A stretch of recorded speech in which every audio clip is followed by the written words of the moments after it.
আসসালামু আলাইকুম রহমতুল্লাহি বরকাতুহু। আজকে আমরা দেখব কিভাবে আইওএম আজকার যে অ্যাপ আছে ডেইলি আজকার, এখান থেকে আমরা হেফাজতের আমল করতে পারবো এবং মসজিদের সময়সূচি আমরা কিভাবে যোগ করতে পারবো। আচ্ছা, তো এটা হচ্ছে আমাদের প্রথমে আমরা প্লে স্টোরে যাব। প্লে স্টোরে যাওয়ার পরে আমরা সার্চ দিব আইওএম ডেইলি আজকার নামে। তো দেওয়ার পরে আমার এই অ্যাপসটা আসবে, আমি ইনস্টল দেওয়ার পরে আমি ওপেন করব। ওপেন করার পরে আমাদের এরকম একটা স্ক্রিন আসবে। তো এখানে সবচেয়ে গুরুত্বপূর্ণ হচ্ছে যে এখানে অটোমেটিক টাইমটা রয়েছে, যে অটোমেটিক টাইমটা আসলে বাংলাদেশের সবগুলো অ্যাপসই আছে, মুসলিম প্রো, মুসলিম বাংলা, এই ধরনের যে অ্যাপসগুলো আছে এগুলো সবগুলো অ্যাপসই পাওয়া যায়। কিন্তু আমার সমস্যা হচ্ছে যে এটা তো মূলত স্থায়ী ক্যালেন্ডারের সময়সূচি, বা হচ্ছে যে যেটা অটোমেটিক টাইমিং। তো অটোমেটিক টাইমিংয়ের সাথে আমাদের হানাফি মাযহাবের মসজিদগুলো মিলে না। তো যে কারণে আমাদের যেটা করতে হয় সেটা হচ্ছে যে আমাদের ম্যানুয়াল টাইমটা আমাদের খেয়াল রাখতে হয় যে আমাদের মসজিদের সময় কখন। তো এটা বাম পাশে দেখতে পাচ্ছেন, এটা হচ্ছে আমাদের যে কোনো একটা মসজিদের সময়সূচি এরকম হয়। এরকম অনেক সময় দেখা যায় যে নামাজের মানে মসজিদের সময়সূচি এরকম একটা ক্যালেন্ডার থাকে অথবা বিভিন্নভাবে থাকে।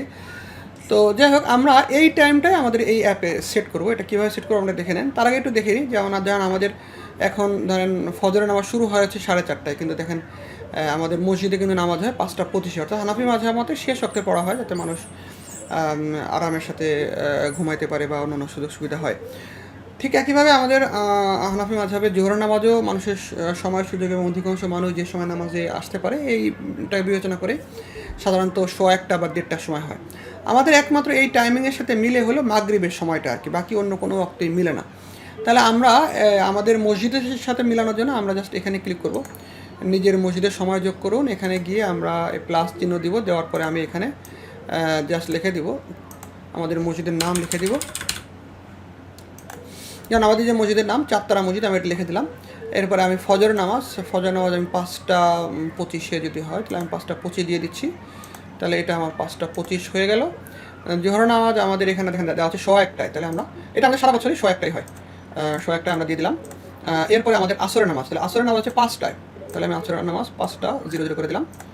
এরপরে আমাদের মাগরিবের নামাজ হচ্ছে 6:21 দিয়ে দিলাম। এরপরে এশার নামাজ হচ্ছে 8:15। এশার নামাজে আমাদের চেঞ্জ হয়, কিন্তু অনেক ডিফারেন্স থাকে মূল নামাজের সাথে। 8:15।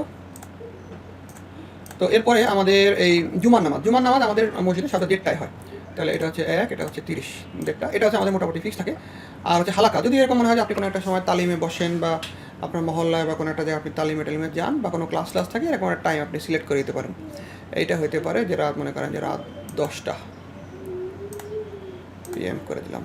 তাহলে এই সময়গুলো আমি সব আপডেট সেভ করলে আমার দেখেন, আমি যদি এই অ্যাপের হোম পেজে আসি তো আমার এইখানে দেখাবে টাইমগুলো। তো আপনি এই টাইম দেখেই মসজিদে জামাতে শরিক হয়ে নামাজ পড়তে পারবেন ইনশাআল্লাহ।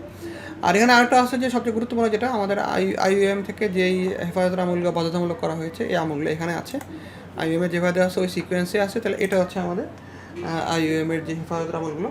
তো আমি এগুলো পড়ার পরে আমি জাস্ট এই সবগুলো আমি এখানে শেষ করলাম। এটা হচ্ছে আমাদের প্রথম স্তর শেষ করার পরে, যখন প্রথম স্তর শেষ হবে তখন আমাকে দ্বিতীয় স্তরের জন্য জানাবে।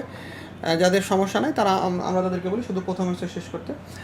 এবার হচ্ছে দ্বিতীয় স্তরও যদি শেষ করে, তাহলে এইভাবে দ্বিতীয় স্তর শেষ করার পরে এরপর হচ্ছে যে কেউ চাইলে তৃতীয় স্তর শেষ করতে পারবে, এইভাবে শেষ করতে পারবে। আচ্ছা, এরপরে আমাদের আরেকটা হচ্ছে যে এই তিব্বে নববীর যে দোয়াগুলো, এই তিব্বে নববীর দোয়াগুলো আমাদের এখানে আছে। তো এই তিব্বে নববীর দোয়াগুলো আমরা এখান থেকে পড়তে পারবো ইনশাআল্লাহ। আচ্ছা, আরও এখানে কিছু দেওয়া আছে, সেলফ রুকিয়া বা আরও কিছু দেওয়া আছে, এগুলো আমরা চাইলে ইউজ করতে পারবো। আর হচ্ছে যে আরেকটা আছে আমাদের তাসবিহ গণনার জন্য আমরা এখানে ক্লিক করে তাসবিহ গণনাতে ক্লিক করলে হবে। তো এখানে অনেক সময় দেখা যায় আমরা তাসবিহ ফাতিমে পড়ি, সেক্ষেত্রে 33 বার করে পড়া লাগে। তো 33, কোনো আমল হচ্ছে 99, কোনো আমল হচ্ছে 100। তো আমি ধরেন 33 বার যদি করি, তো আমি তাসবিহ ফাতিমে পড়লাম, জাস্ট এখানে ক্লিক করলেই হবে। আমি এভাবে জাস্ট জিকির করে আমি এটাকে হাত দিয়ে টাচ করতে থাকলে আমার 33 হয়ে গেলে আমাকে দেখাবে যে আমার লক্ষ্যবস্তু বা 33 বার হয়েছে। আমি আবার জাস্ট রিসেটে চাপ দিব, রিসেটে চাপ দিলে আবার আমি এটা 33 বার পড়তে পারবো। তাহলে এইভাবে আমরা এই অ্যাপটাকে ইউজ করতে পারবো। জাযাকুমুল্লাহ। আসসালামু আলাইকুম ওয়া রাহমাতুল্লাহি ওয়া বারাকাতুহু।